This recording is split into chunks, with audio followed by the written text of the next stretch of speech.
നീണ്ട 15 വർഷത്തെ കാത്തിരിപ്പ് അവസാനിപ്പിച്ച് അടൂരും തൂക്കി ശാന്തകുമാർ MLA എന്ന് പറഞ്ഞുകൊണ്ട് രാഹുൽ മാങ്കൂട്ടം തൻ്റെ സോഷ്യൽ മീഡിയയിൽ ഒരു വീഡിയോ കൂടി പങ്കുവച്ചിട്ടുണ്ട്. ആ വീഡിയോ എന്ന് പറയുന്നത് അടൂരിൽ അഡ്വക്കേറ്റ് ശാന്തകുമാർ വിജയിച്ചതിൻ്റെ MLA ആയതിൻ്റെ ഒക്കെ ഒരു ആഹ്ലാദ പ്രകടനം അടൂരിൽ നടക്കുമ്പോൾ ആ ജനക്കൂട്ടത്തിൻ്റെ ആരവങ്ങൾക്കുള്ളിൽ രാഹുൽ മാങ്കൂട്ടവും തൻ്റെ ആഘോഷം, തൻ്റെ സന്തോഷം ആഘോഷിക്കുകയാണ്. അയാൾ അർമാദിക്കുകയാണ് അടൂരിൻ്റെ മണ്ണിൽ, സ്വന്തം തട്ടകത്തിൽ, ജന്മനാട്ടിൽ. അയാൾ വലിയ ആവേശമാവുകയാണ്. അണികൾക്ക്, പ്രവർത്തകർക്ക്, അടൂരുകാർക്ക്, അടൂരിലെ കോൺഗ്രസ്സുകാർക്ക്, അടൂരിലെ UDFകാർക്ക് വലിയ ആവേശമാകുന്ന രാഹുലിനെയാണ് നമുക്ക് കാണാൻ കഴിയുന്നത്.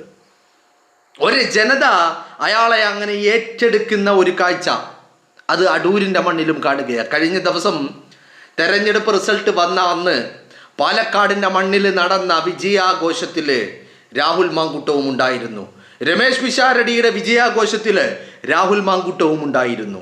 ആ രാഹുൽ മാങ്കൂട്ടം ഇന്നിപ്പോൾ അടൂരിൽ നടന്ന ആഘോഷത്തിൽ പങ്കുചേർന്നതിന് ശേഷം തൻ്റെ സോഷ്യൽ മീഡിയയിൽ കുറിക്കുന്നു, നീണ്ട 15 വർഷത്തെ കാത്തിരിപ്പ് അവസാനിപ്പിച്ച് അടൂരിൽ നമ്മൾ തൂക്കിയിരിക്കുന്നു.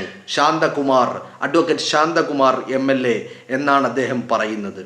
വളരെ കൃത്യമായിട്ട് അദ്ദേഹത്തിൻ്റെ ഫേസ്ബുക്ക് കുറിപ്പുകളിൽ നിന്ന് നമുക്ക് മനസ്സിലാക്കാൻ കഴിയുന്ന ചില കാര്യങ്ങൾ എന്ന് പറയുന്നത് വളരെ കൃത്യമായിട്ട് രാഹുൽ മാങ്കൂട്ടം ഒരു തിരിച്ചുവരവിൻ്റെ പാതയിലാണ്.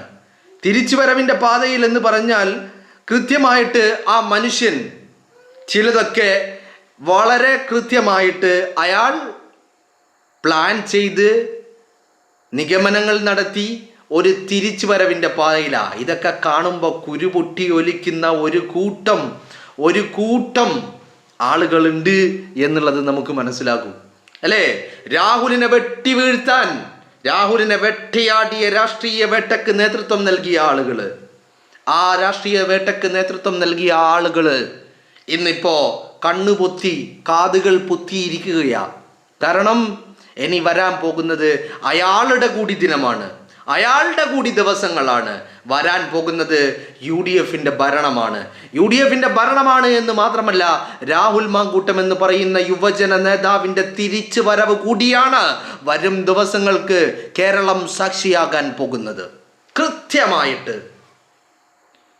എന്തേ രാഹുൽ, പാലക്കാട്ടിൻ്റെ സിറ്റിംഗ് MLA ആയിരുന്ന രാഹുൽ എന്തേ പാർട്ടി പുറത്താക്കിയപ്പോൾ ഒരക്ഷരം പാർട്ടിയെ പ്രതിസന്ധിയിലാക്കുന്ന, പാർട്ടിയെ മുൾമുനയിൽ നിർത്തുന്ന രീതിയിൽ ഒരക്ഷരം മിണ്ടിയില്ല അയാൾ. അപ്പോഴും അയാൾ ഞാൻ പാർട്ടിക്കാരനാണ് എന്ന് ആണയിട്ട് അയാൾ പറഞ്ഞുകൊണ്ടേയിരുന്നു. അവിടെയും അവസാനിച്ചില്ല. ഒരു വാക്ക് പോലും ചോദിക്കുകയോ പറയുകയോ ചെയ്യാതെ, തൻ്റെ പക്ഷം കേൾക്കാതെ പാർട്ടി നടപടിയെടുത്ത് പ്രാഥമിക അംഗത്വത്തിൽ നിന്ന് പോലും പടിയടച്ച് പിണ്ടം വെച്ചപ്പോൾ പാർട്ടിക്കെതിരെ ഒരു വാക്കുകൊണ്ടോ ഒരു നോട്ടം കൊണ്ടോ പാർട്ടിയെ പ്രതിസന്ധിയിലാക്കാൻ അയാൾ എവിടെയും ഉണ്ടായില്ല. അപ്പോഴും പാർട്ടിക്കാരനാണ്.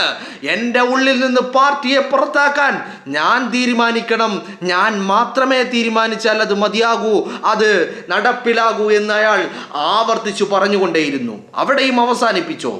ഇല്ല. പിന്നെ തെരഞ്ഞെടുപ്പ് വരുന്നു, നോട്ടിഫിക്കേഷൻ വരുന്നു, സ്ഥാനാർത്ഥി പട്ടിക വരുന്നു, രാഹുൽ എവിടെയുമില്ല.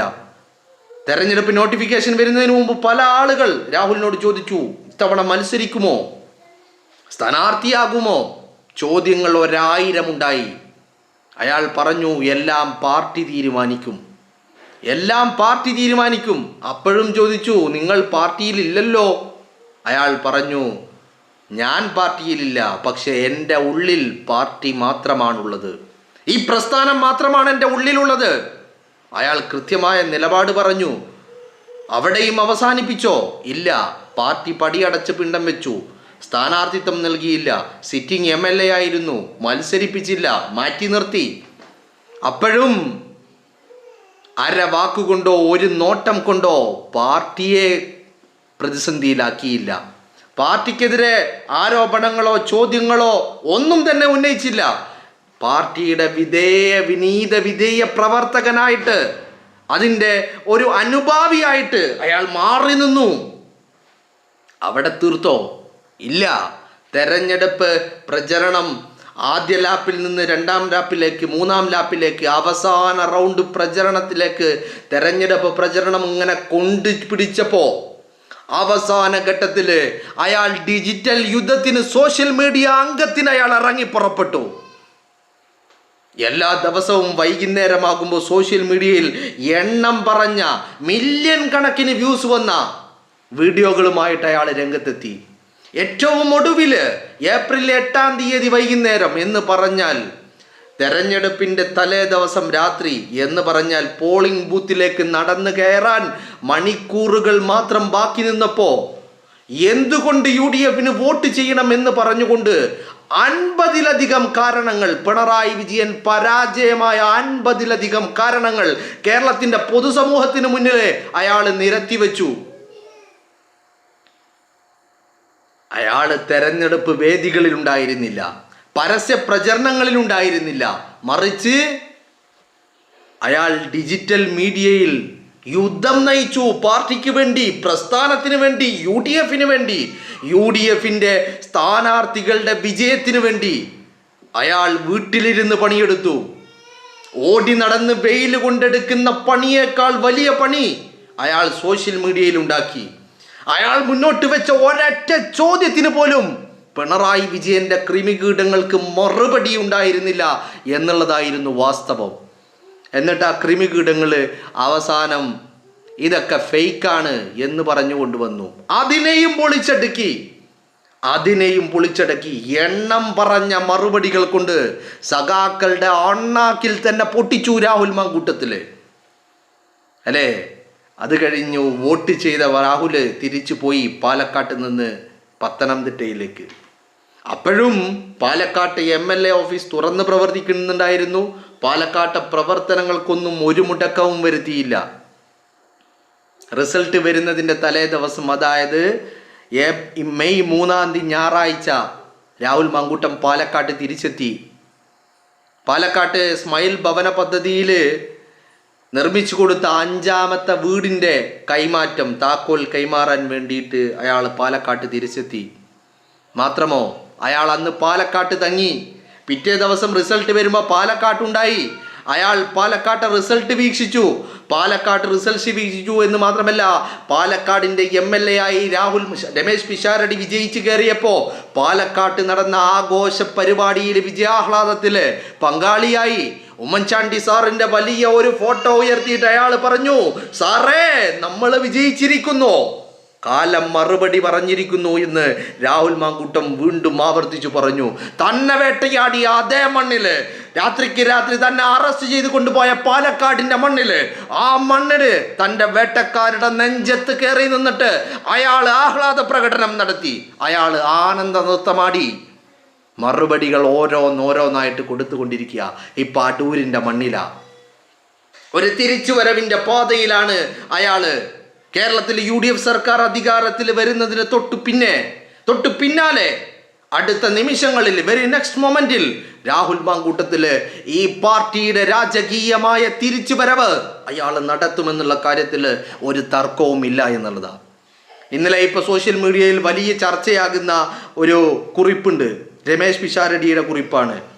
രമേശ് പിഷാരടിയുടെ കുറിപ്പ് എന്ന് പറയുന്നത്, നന്ദി, കേരളത്തിൻ്റെ മഹാവിജയത്തിനൊപ്പം പാലക്കാടിനെ ചേർത്ത് നിർത്തിയതിന്, വിശ്വസിച്ച നേതൃത്വത്തിന്, ഒപ്പം നിന്ന പ്രവർത്തകർക്ക്, ഈ വിജയത്തിനായി സ്നേഹാശംസകൾ അറിയിച്ച പ്രാർത്ഥിച്ച സുമനസ്സുകൾക്ക് എന്ന് പറഞ്ഞുകൊണ്ട് രമേശ് പിഷാരടി വിജയത്തിന് തൊട്ടു പിന്നാലെ ഒരു കുറിപ്പ് പങ്കുവെച്ചപ്പോൾ ആ കുറിപ്പിൽ രാഹുൽ മാങ്കൂട്ടം പാലക്കാടിൻ്റെ MLA എന്ന് പറഞ്ഞുകൊണ്ട് ഒരു കമൻറ്റുമായിട്ട് വന്നു. ആ കമൻറ്റ് ഇപ്പോൾ സോഷ്യൽ മീഡിയയിൽ വലിയ ചർച്ചയാവുകയാണ്.